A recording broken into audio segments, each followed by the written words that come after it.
بسم اللہ الرحمن الرحیم۔ السلام علیکم۔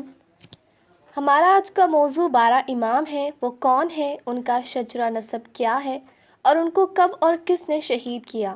ہماری آج کی اس ویڈیو کا مقصد صرف اپنے ناظرین کی معلومات میں اضافہ کرنا ہے۔ اگر اس سے کسی کی دل آزادی ہو یا ہم سے کوئی غلطی ہو جائے تو ہم پیش کی معذرت کرتے ہیں۔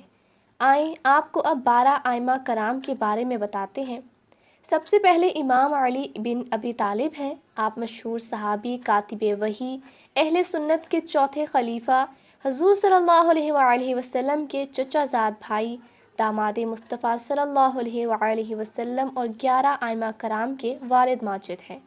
قرآن مجید کی تقریباً 300 سے زائد آیت کریمہ آپ کی اور اہل بیت کی شان و عظمت میں نازل ہوئی ہیں۔ آپ شیر خدا اور شیر رسول صلی اللہ علیہ وآلہ وسلم ہیں۔ ابن معلجم مرادی نامی خارجی نے مسجد کوفہ کے محراب میں شیر خدا پر زہر آلود تلوار سے حملہ کیا، جس سے آپ 21 رمضان 40 ہجری قمری میں آپ شہید ہو گئے۔ دوسرے امام نواسہ رسول سید فاطمہ سلام اللہ علیہا کے پھول شیر خدا کے شیر حضرت حسن ہیں۔ آپ اہل سنت کے 5ویں خلیفہ ہیں، تقریباً 6 ماہ اور کچھ دن خلافت کی۔ آپ خلفائے راشدین میں آخری خلیفہ ہیں۔ آپ کی خلافت نص سے ثابت ہے، چنانچہ رسول اکرم صلی اللہ علیہ وآلہ وسلم نے فرمایا کہ میرے بعد خلافت 30 سال ہوگی اور اس کے بعد بادشاہت ہوگی، اور 30 سال خلافت کی مدت امام حسن کی 6 ماہ خلافت سے مکمل ہوتی ہے۔ آپ وہ شہزادے ہیں کہ جن کو رسول خدا صلی اللہ علیہ وآلہ وسلم نے اپنا بیٹا کہا کرتے تھے، اور بے شمار احادیث صحیح آپ کی شان میں موجود ہیں۔ آپ کی شہادت کے بارے میں مختلف روایات ہیں، لیکن زیادہ تر یہی ہے کہ آپ کو آپ کی بیوی نے زہر دیا اور آپ 28 صفر 50 ہجری قمری میں شہید ہو گئے۔ آپ کو جنت البقیع میں دفن کیا گیا۔ 12 ائمہ کرام میں تیسرے امام حضرت حسن کے بھائی حضرت علی اور حضرت فاطمہ کے بیٹے نواسہ رسول حضرت حسین ہیں۔ آپ سید الشہداء کے قلب سے مشہور ہیں۔ 3 شعبان 3 یا 4 ہجری میں پیدا ہوئے۔ ان کے بارے میں مشہور حدیث ہے کہ رسول اللہ صلی اللہ علیہ وآلہ وسلم نے فرمایا، حسین مجھ سے ہے اور میں حسین سے ہوں۔ اس کے علاوہ بھی بے شمار احادیث آپ کی شان میں موجود ہیں۔ 10 محرم 61 ہجری کو یزید کی فوج سے لڑتے ہوئے آپ کربلا میں شہادت کے منصب پر فائز ہوئے اور آپ کربلا میں ہی مدفون ہیں۔ حضرت امام حسین کے بیٹے حضرت علی، جو کہ سانحہ کربلا میں مردوں میں سے بچ جانے والے واحد تھے، امامت اور خاندان کی کفالت انہی کے ذمہ ٹھہری۔ یہ چوتھے امام ہیں۔ آپ 5 شعبان کو 38 ہجری کو پیدا ہوئے۔ کثرت عبادت کی وجہ سے آپ سجاد، زین العابدین اور سید الساجدین کے القاب سے مشہور ہوئے۔ آپ کے روحانی اقتدار کی وجہ سے بادشاہت وقت ولید بن عبد الملک، جو کہ بنو امیہ کا چوتھا حکمران تھا، اس کے حکم سے آپ کو زہر دیا گیا اور آپ 25 محرم 95 ہجری کو شہید ہوئے۔ آپ کو مدینہ میں جنت البقیع میں دفن کیا گیا۔ نمبر 5 امام محمد باقر ہیں، جو کہ حضرت زین العابدین کے بیٹے، حضرت امام حسین کے پوتے اور حضرت امام حسن کے نواسے ہیں۔ آپ بہت بڑے عالم تھے، بہت ساری تصانیف آپ سے منسوب ہیں۔ آپ کا اصل نام محمد بن علی تھا، جبکہ آپ باقر کے لقب سے مشہور ہوئے۔ آپ کی پیدائش 1 رجب 57 ہجری قمری میں ہوئی۔ آپ کی وفات کے بارے میں اختلاف ہے۔ امام ابن کثیر لکھتے ہیں کہ بنو امیہ کے 8ویں حکمران حشام بن عبد الملک کے حکم سے آپ کو زہر دیا گیا اور آپ 7 ذی الحجہ 114 ہجری قمری کو شہید ہو گئے۔ آپ کو جنت البقیع مدینہ میں دفن کیا گیا۔ حضرت امام محمد باقر کے بیٹے امام جعفر بن محمد صادق اہل تشیعوں کے 6 امام، جبکہ اہل سنت کے 2 اماموں امام ابو حنیفہ اور امام مالک کے استاد ہیں۔ آپ 17 ربیع الاول 83 ہجری قمری کو پیدا ہوئے۔ حضرت امام جعفر صادق کے بعد اہل تشیع بھی کئی حصوں میں بٹ گیا۔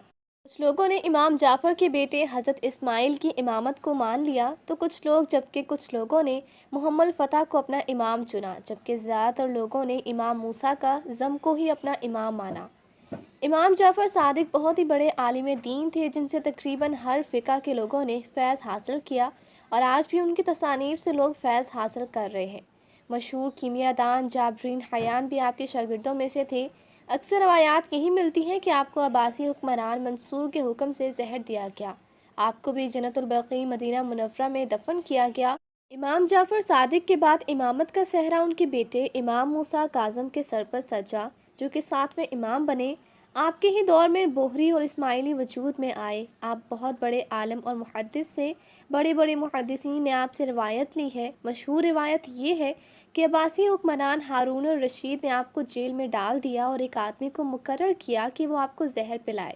چنانچہ اس نے آپ کو زہر دیا جس سے آپ کو بخار ہوا، اور 3 دن کے بعد 25 رجب 183 ہجری میں آپ کی وفات ہو گئی اور کاظمین کے مقام میں آپ کو دفن کیا گیا۔ آپ کی عمر 55 سال 6 ماہ تھی۔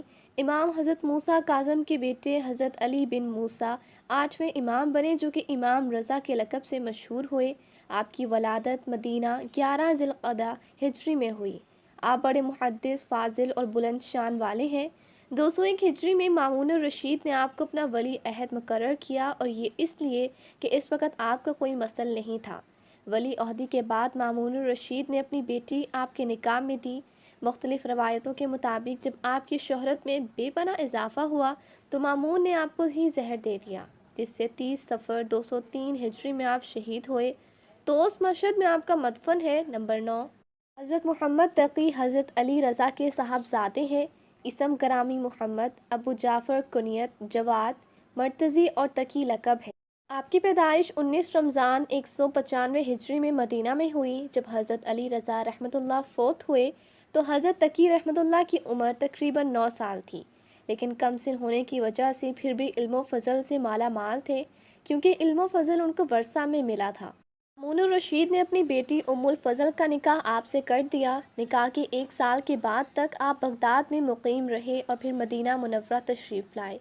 پھر 220 ہجری میں مدینہ سے دوبارہ بغداد تشریف لے گئے۔ وہاں آپ کو 30 ذی القعدہ 220 ہجری قمری میں زہر دے دیا گیا۔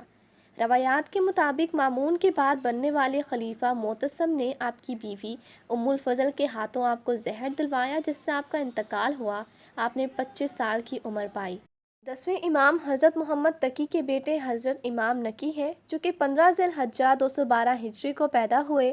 آپ کی زندگی کا زیادہ تر حصہ عباسی حکمرانوں کی قید میں گزرا۔ آپ کا انتقال المعتذر باللہ کی قید میں 3 رجب 254 ہجری میں ہوا، اور عراق کے شہر سامرہ میں آپ کو دفن کیا گیا۔ حضرت امام نقی کے بیٹے حضرت امام حسن عسکرہ 11ویں امام بنے۔ آپ کی ولادت 15 ذی الحجہ 212 ہجری میں ہوئی۔ محلقہ عسکرہ میں پیدائش کی وجہ سے آپ کو عسکرہ کے لقب سے بھی پکارا جاتا ہے۔ آپ کے اسلام کے لیے بے شمار خدمات ہیں۔ عباسی خلیفہ المعتمد نے آپ پر بے شمار پابندیاں لگائی ہوئی تھیں۔ المعتمد آپ کی مشہوری سے بے حد پریشان تھا، اس لیے اسی کے حکم پر مسموم کر کے 3 رجب 254 ہجری کو آپ کو شہید کر دیا۔ آپ کو آپ کے والد حضرت علی نقی کے ساتھ سامرہ میں ہی دفن کیا گیا۔ 11ویں اماموں تک تو کوئی بالکل بھی اختلاف نہیں ہے، لیکن 12ویں امام حضرت محمد مہدی، جو کہ حضرت حسن عسکرہ کے صاحبزادے ہیں، جن کے بارے میں اہل تشیع کہتے ہیں کہ دنیا کی نظر سے پوشیدہ ہوئے ہیں، کرب قیامت میں تشریف لائیں گے، اور اہل سنت کہتے ہیں کہ محمد بن حسن عسکرہ بچپن میں فوت ہو گئے تھے، اور امام مہدی جو کرب قیامت تشریف لائیں گے وہ امام حسن عسکرہ کے بیٹے نہیں، بلکہ وہ عبداللہ کے بیٹے ہوں گے، جن کے بارے میں حضور صلی اللہ علیہ وآلہ وسلم نے بشارت فرمائی ہے۔ بے شک اللہ ہی بہتر جاننے والا اور حکمت والا ہے۔ دوستوں، یہ ویڈیو انتہائی تحقیق کے بعد بنائی گئی ہے۔ پھر بھی اگر کوئی غلطی رہ گئی ہو تو کمنٹ سیکشن میں ہماری اصلاح ضرور کیجیے گا۔ آپ کی کمنٹس کا انتظار رہے گا۔ ویڈیو کو لائک اور شیئر کرنا مت بھولیے گا۔ شکریہ۔